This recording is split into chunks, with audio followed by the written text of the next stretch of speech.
All right, guys, we're going to start off now with George H. Bush. This is the father of George W. Bush. Uh, now, George Bush, I think, is one of those guys that he was a one term president.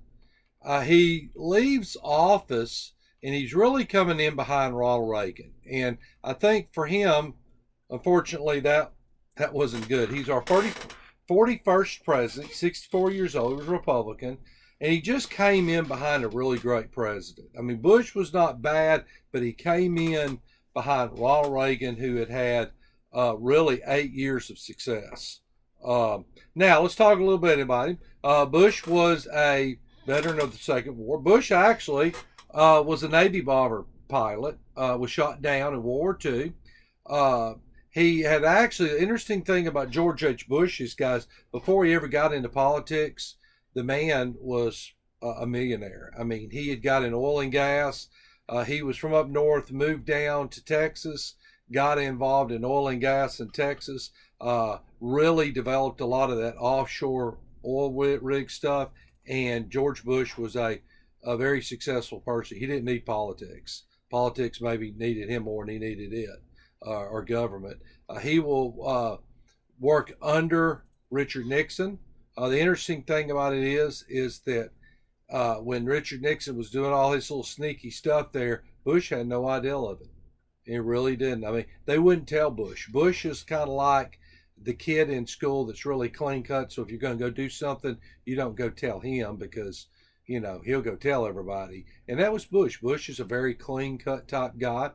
He had been the director of Central Intelligence at one time. He'll be brought under with with Ronald Reagan's administration. Now, I'll tell you something about Bush, and we're not going to spend a long time with Bush, but Bush gets involved in the first Iraq War. We do that invasion. That's the one we stopped 110 miles from Baghdad. He takes a lot of criticism for that, but that's not the intention of that military operation. Was basically to go into Iraq, and they did what they were supposed to do. They did not have authorization to go farther, and they didn't. George H. Bush was a guy that he never walked on the grass. He never circled outside the lines. He followed the rules. You'll see that throughout the course of his life. What probably kills his reelection is he will make a campaign promise, and he says, "Read my lips. No more taxes."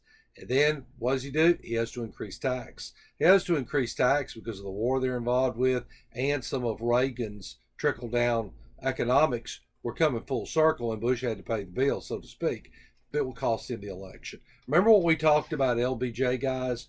Don't mislead the American people. LBJ did not tell the American people what was going on in Vietnam. It cost him dearly.